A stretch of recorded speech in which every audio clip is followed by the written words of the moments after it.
This is 2018's Incident in a Ghost Land. Warning, spoilers ahead. If you like the sound of mud sloshing in your ears, you'll love the first bit of this film. A little boy runs to the road just as Beth, Vera, and their mom drive by on the small highway, and Beth is heard reading a story she wrote to the rest of the car. Pauline thinks that the story was rather intense, but Vera thinks that she should stop praising her for mediocre writing. Pauline doesn't see it that way though, and she actually compares her to Lovecraft. Vera still thinks that Beth is an absolute freak, but Beth thinks that her stories are rather transparent in the fact that it's supposed to be scary. Suddenly, sirens are heard behind them, and a raging ice cream truck barrels up beside them. A shadowy figure is seen waving to them from the driver's seat, but once Vera gives the driver the bird, the truck speeds past them. At least we can tell who's hit their rebellious teenager phase. No questions there. I'd be amazed if both sisters make it to the end. The girls stop at a corner store, and Beth talks to the owner, Janet, about how they're coming to move into their aunt's house since she passed away. After spilling nail polish, Janet rushes to the back, and she asks Beth to watch the shop. While Beth checks out some horror books for sale, she notices that the ice cream truck pulled over and is heading out right now.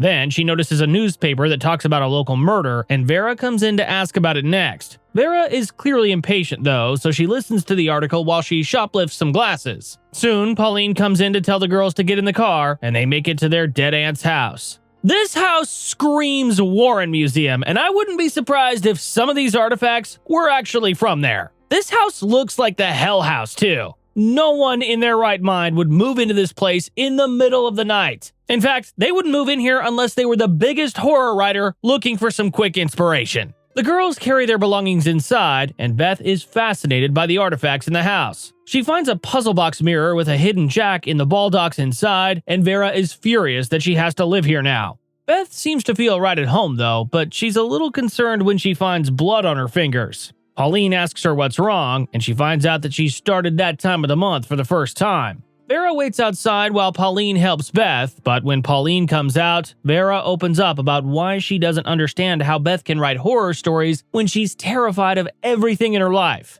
Vera clearly feels like Pauline loves Beth more than her, and she lets a little bit of her rage out after Pauline goes inside. And there's the creepy ice cream truck watching all of this. No thank you! Remember that cheesy horror film, Ice Cream Man? This is like that if it was serious with a little more budget. Vera comes inside to join the others, but soon they hear banging elsewhere in the house. Beth tries to rationalize it being an old house, but that's just not the case. Suddenly, Big Bubba comes rushing down the hallway like he's the star of The Blind Side 2, and he takes out Pauline. Needless to say, Vera and Beth don't stand a chance. While Big Bubba handles the girls, a hooded figure is seen walking towards the house, and the being joins the girls and Bubba inside as he drags them to the basement. After getting a good whiff of Beth, he decides to turn his attention towards Vera instead, and he drags her into the dark room next to them. Beth takes this chance to try and escape, but she finds the doors locked. Beth is wrangled back into the basement by the other figure, but Pauline shows up to save the day.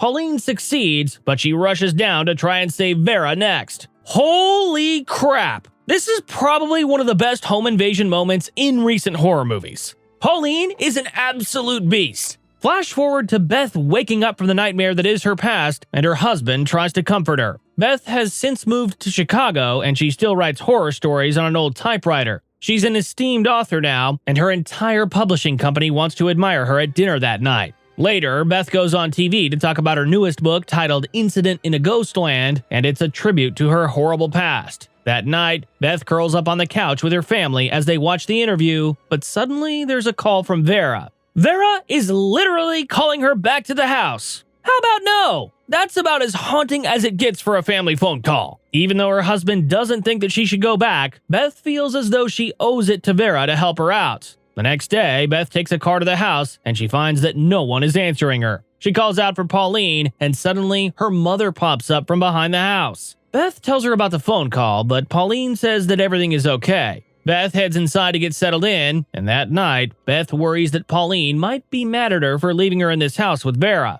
Pauline assures her that she did nothing wrong, and she tries to go on with the evening. So, Vera is way worse than anyone could have thought. She locks herself in the basement and screams terribly. Vera was definitely the victim, but now she's turned more into the horror that has to be restricted. There are chains and locks all over the basement with a full padded room. Why isn't she getting real help? Beth feels terrible now that she sees the state Vera is in, but Pauline handles the first aid before heading back upstairs with Beth. Pauline tells Beth that there's nothing that they can do as Vera is doomed to relive that fateful night over and over. That night, Beth tries to sleep, but she's woken up by loud thuds coming from behind the wall. She opens the puzzle mirror to see what's making the sound, and while she hears whispers calling out for help, the only thing she finds is a creepy doll standing in her doorway. Just as the doll comes to life, she's pulled into the puzzle mirror and she wakes up from the nightmare. She finds a message written on the mirror, though, calling out for help, and when she goes downstairs, she finds that the door to the basement is open.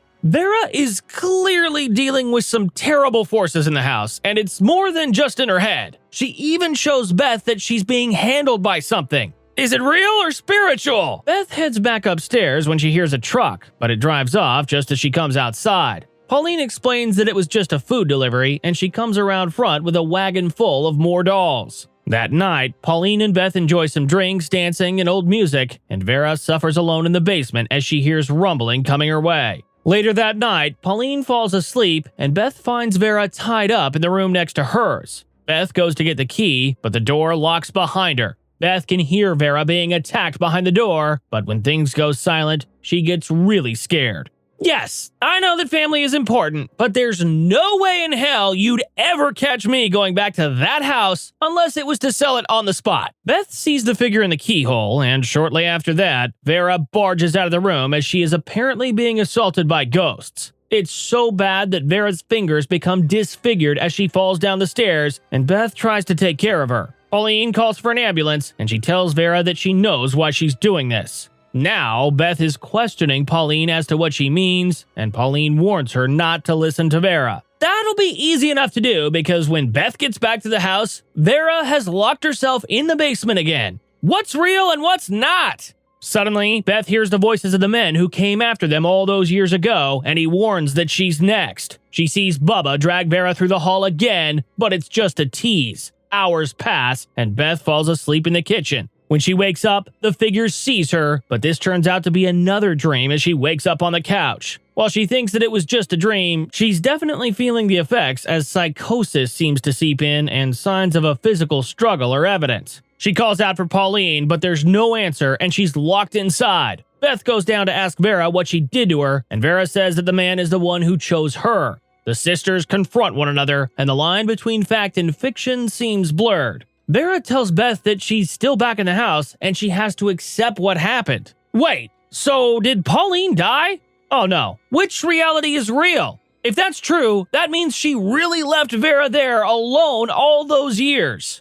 Or Vera is poisoning Beth's mind and that's why Pauline told her not to believe her. Time hasn't actually passed at all, apparently. It seems as though Vera and Beth are on the same page now, and Vera is relieved to see Beth is there with her. Beth is having a hard time accepting that this is the reality of her situation, but the girls get through the night. In the morning, Vera wakes Beth up to have her hide, and she says that if she's found, she just needs to go along with whatever the man says. Vera closes the door to the hiding spot, and Beth listens as footsteps draw closer. The being snatches her and takes her upstairs, and after getting Beth all dolled up, she's taken up to the doll room. Beth grabs a sharp pin out of one of the doll's hair, and she waits until Bubba decides to play with her. She tries to play the part of a doll, but he doesn't like when she flinches or cries. Okay, something is seriously wrong with Big Bubba, and I really want to know how this guy and his partner have been able to wreak havoc for so long without drawing more attention. When the time comes, Beth gets Bubba with the sharp pin she stashed, and Bubba starts hearing the doll's voices calling him a pig and saying no one loves him. This sends him into a frenzy, and Beth decides to try and sneak out of the room once he settles down. She manages to make it out of the room before Bubba comes to get her, and he drags her back into the room. Beth manages to knock him out with a typewriter, and she takes the key to escape. She didn't expect the other person to be breaking down the door with a huge sledgehammer, though. Beth manages to evade capture once again by hiding in the puzzle mirror, but she now has to sneak past the other person.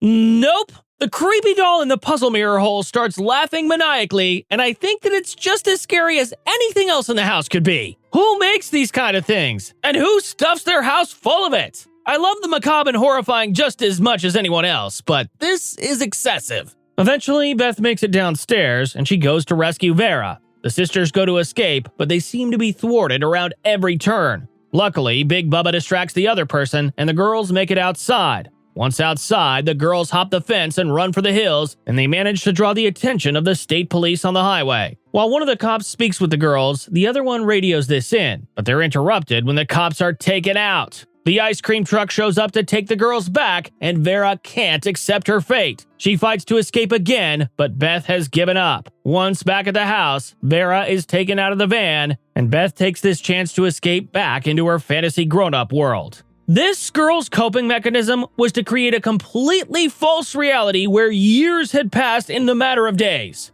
Definitely an interesting defense mechanism to get through tragedy.